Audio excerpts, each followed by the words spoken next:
Today, I'm going to be reviewing set 75394, the Imperial Star Destroyer, coming with 1,555 pieces and retailing at $149.99. On the back of the box, it shows all of the play features and how the Star Destroyer opens up so you can use it for playability. And it looks pretty clean. On the side of the box, it shows the exclusive 25th anniversary minifigure, Cal Kestis. Okay, so taking a look inside the box, you are granted with multiple numbered bags, a decent sized sticker sheet, and the instruction manual. Starting off with the minifigures, we have Commander Praji, hope I'm pronouncing that correctly. Looks pretty nice, no arm printing, but overall, pretty good looking minifigure. Coming up next, we have the Imperial Navy Trooper. The helmet on this minifigure looks really good. Printing on the minifigure looks decent, but also again, pretty standard stuff we've seen before. Next up, we have a bog standard Stormtrooper. I'm not going to talk too much into this one because it's like every other Stormtrooper we've ever had, but yeah, it looks pretty cool, like any other Stormtrooper.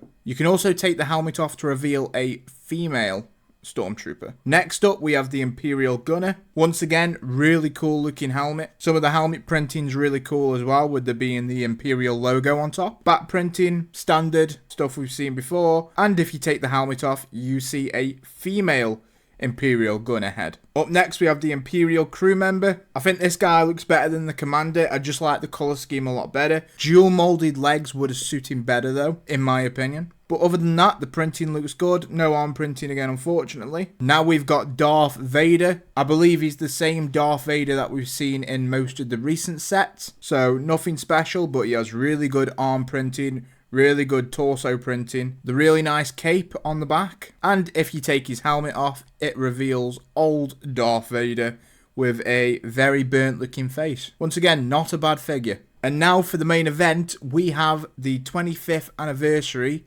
Cal Kestis minifigure. I've been waiting for this one for a very long time. It looks really good. I think Lego did an amazing job on him. The printing on his torso and his back and his legs look really good. Unfortunately, no arm printing and no poncho, which I've seen a lot of people are annoyed about. And then he obviously comes with the 25th anniversary stand that he goes on as well, which all of them look really good, especially together. And you do just pop him on there to complete the look. Right, that's enough about the minifigures. Let's talk about the build. The Imperial Star Destroyer. My first thoughts, amazing. I honestly thought this was going to be a lot smaller, but it exceeded my expectations in size. Here is a minifig compared to the build itself. So as you can see, the build is a decent size bigger than the minifig. You can move the turrets on top of the Imperial Star Destroyer, which look really cool. And they all move at the same time. You can open up this little hatch to reveal a handle so you can swoosh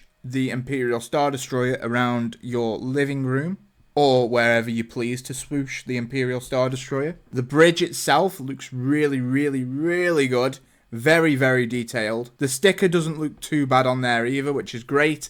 And just the whole structure of the bridge just looks good in general. The engines on the back look really cool too, giving off a nice translucent blue effect, which really completes the look. There's loads and loads of little tiny details on the Imperial Star Destroyer, which honestly brings it to life. Everywhere you look, there's detail, and it makes going smaller from the previous iterations of the Imperial Star Destroyer worth it. So as you can see, you can lift off this middle section completely, then you can open up the Star Destroyer in its entirety.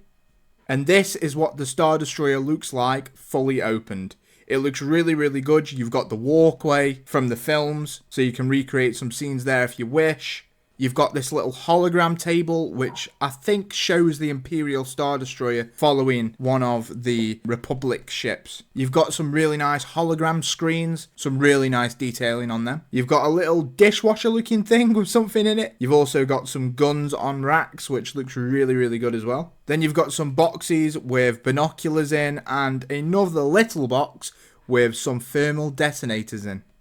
Around the Star Destroyer, you'll see loads of different screens with loads of details on. So on one of them, you can see like R2-D2 and C-3PO. Just some nice, cool attention to detail right there. and there's loads of hidden Easter eggs around the Imperial Star Destroyer. So as you can see here, I've put all of the figures in, and I'm going to try and close it, but unfortunately, you can't close the Imperial Star Destroyer with minifigures on the walkway, which is a shame. But on the other hand, if you put all of the figures in the main area, they can all fit in there perfectly fine. So you can fit every single minifigure you get in this set in the Star Destroyer, and probably more. So if we just pop that back on there, as you can see, it fits snug and all the minifigures fit inside. So guys, that is going to conclude my Imperial Star Destroyer review. I'm going to say it's a 9 out of 10. Honestly, if I'm being completely honest, right, a bit bigger would have been nice. But other than that, I do not see any issues. Maybe with Cal Kestis, just a little bit of tweaking